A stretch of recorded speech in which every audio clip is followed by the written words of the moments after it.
Hi there, hope you're having a good day. Welcome back to another video. Today we're taking an early look at the Puma Scoot 1.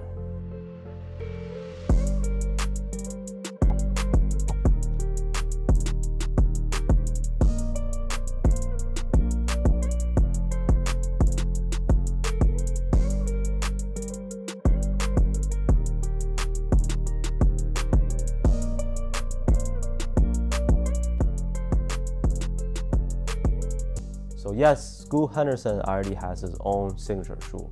I mean, every year Puma signs a bunch of rookies, usually high draft picks, but this is still really early on, and I guess they were trying to pull another LaMelo Ball success. Anyways, this shoe should have a retail price around 110 US dollars. Here in Canada, they will go for 135 Canadian dollars.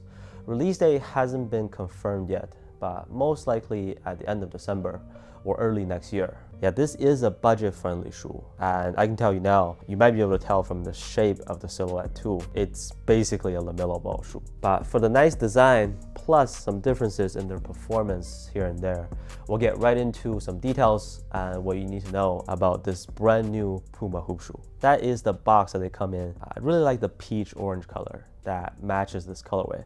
You have the Flame Puma logo, sort of like the highlight of the details. A big S, his initial, on top of the box lid. On the first look, again, you can say it's some lackluster effort because they're basically like an MB2 low, but some tweaks here and there on the upper. It's nice to see. Two most important things. One, the lacing system isn't the most practical. Well, it's good that they gave us that last eyelet option around the collar, but it spreads a little too far, so the laces will fall short. Like from the images of Scoot wearing these on the court, I believe he chose to leave the eyelet alone. It's kind of a dilemma. You do want to get a better heel lockdown, but the laces just aren't long enough. Manageable, but pretty annoying. Second thing is, for my size 10.5 pair, they come to about 480 grams. No surprise from Puma, but just keep in mind that they are on the heavier side. Material is a combination of knit mesh with some synthetic layers. Suede covering the heel. It also features mostly a herringbone pattern. I am a little skeptical about outdoor use, given how the rubber feels in hand. In general, this shoe doesn't bend very easily, but the upper still feels a tiny bit softer compared to those from the MB series. As to how the Scoot 1 performs on the court, like I said, you can basically expect the same feeling as the MB2, or also MB3, I guess. It's very similar. But judging the midsole by its own, also for those who haven't played in a pair of LaMelo shoes before, this is definitely not one of the softest setups out there, but you do get some nice compression back there on the heel, and it should be responsive enough for the majority of players. Actually, if we take the MB2 for a quick comparison, I would say the Scoot 1 feels a little bit softer on feet. Traction isn't a strong aspect here, but it for sure gets the job done. I've used these on a clean court as well as a very dusty court.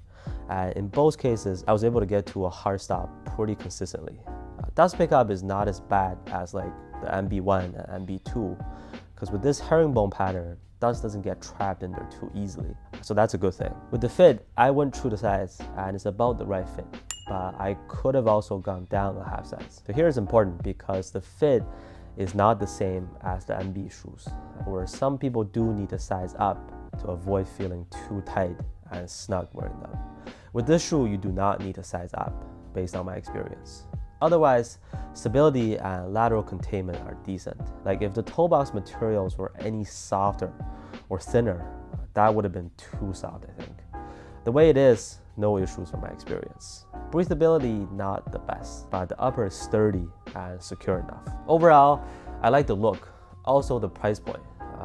I wouldn't say I didn't like the performance, but there's really nothing special to it. MB1, MB2, MB3, Stewie 2, this shoe reminds me of each of those. Realistically, you're probably going for the style and maybe affordability over the MB series, if you were considering getting these in the first place. Let me know what you think about how the Scoot 1 looks so far in the comments. I'm really curious to see what the verdict is on these guys. Thank you so much for watching, and I'll catch you on the next one.